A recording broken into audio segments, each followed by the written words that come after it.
उत्तर प्रदेश लोकसभा चुनाव के 5वें चरण में जो भी चुनाव हुआ, 14 सीटों पर चुनाव हुआ। इन 14 सीटों में रायबरेली सीट को छोड़ दिया जाए, पिछली बार 2019 में रायबरेली सीट पर कांग्रेस जीती थी, बाकी 13 सीट भारतीय जनता पार्टी ने जीती थी।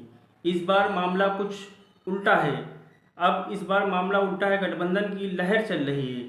अब देखना ये दिलचस्प होता है कि प्रधानमंत्री नरेंद्र मोदी और उत्तर प्रदेश के मुख्यमंत्री योगी आदित्यनाथ का जलवा कितना काम करेगा कि अपना पिछला प्रदर्शन 2014 सीटों पर दोहरा पाती है कि नहीं दोहरा पाती है, क्योंकि जनता का रुझान इस बार इंडिया गठबंधन के पक्ष में ज़्यादा दिख रहा है।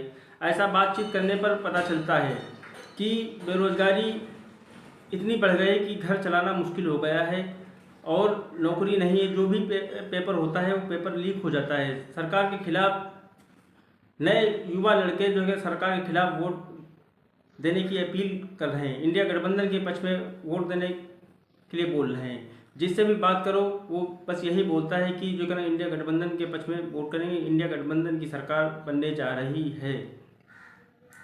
अब 5वें चरण में जो भी 14 सीटों पर चुनाव हुआ है, सिर्फ एक ही सीट का पिछले 2019 के चुनाव में कांग्रेस ने जीती थी, रायबरेली। बाकी 13 सीट जो भी हैं भारतीय जनता पार्टी के खाते में गई थी। दूसरे नंबर पर कोई किसी सीट पर समाजवादी पार्टी रही थी जो 5000 वोटों से हारी थी, 10,000 वोटों से हारी थी। कुछ सीटें बहुत ही मामूली अंतर से हार गई। अब क्या अपना पिछला प्रदर्शन भारतीय जनता पार्टी दोहरा पाती है कि नहीं दोहरा पाती है, ये आने वाली 4 जून को ही पता चलेगा कि 5वें चरण में जो भी सीट, कुछ सीटें इसमें वीआईपी सीटें, जैसे लखनऊ से राजनाथ सिंह भारतीय जनता पार्टी की तरफ से लड़ रहे हैं और अमेठी से स्मृति ईरानी जो भारतीय जनता पार्टी की तरफ से प्रत्याशी हैं, वो मंत्री भी रह चुके हैं। उधर रायबरेली से राहुल गांधी चुनाव लड़ रहे हैं।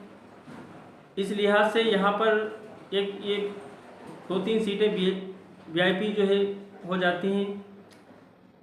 अब जनता फैसला करेगी कि क्या 2019 वाला प्रदर्शन भारतीय जनता पार्टी दोहरा पाती कि नहीं दोहरा पाती। ये तो जनता की मूड के ऊपर डिसाइड है कि किसके पक्ष में मतदान करेगी।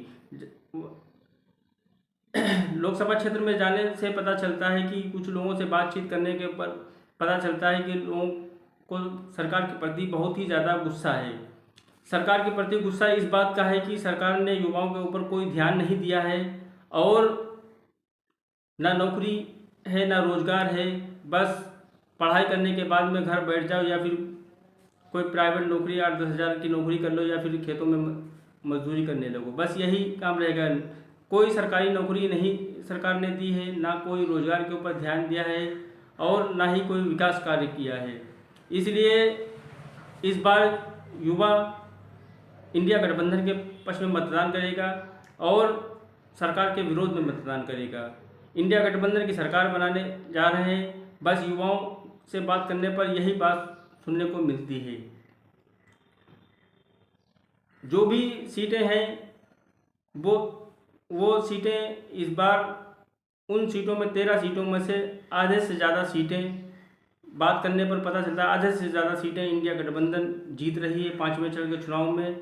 अब ये तो आने वाली 4 जून को ही पता चलेगा कि कितना जादू जो है भारतीय जनता पार्टी का चला है या फिर अखिलेश यादव और राहुल गांधी की मेहनत कितनी काम आई कि इन 14 सीटों में जो 5वें चरण में जो चुनाव हुआ है, इन 5वें चरण में राहुल गांधी और अखिलेश यादव के गठबंधन को कितनी जो है क्या सीटें मिली हैं। आपकी राय क्या है कि 5वें चरण में जो चुनाव हुआ उसमें इंडिया गठबंधन को कितनी सीटें मिल रही हैं और भारतीय जनता पार्टी की तरफ से जो गठबंधन एक है उनको कितनी सीटें मिल रही हैं? अपनी राय कमेंट बॉक्स में ज़रूर बताएं। धन्यवाद।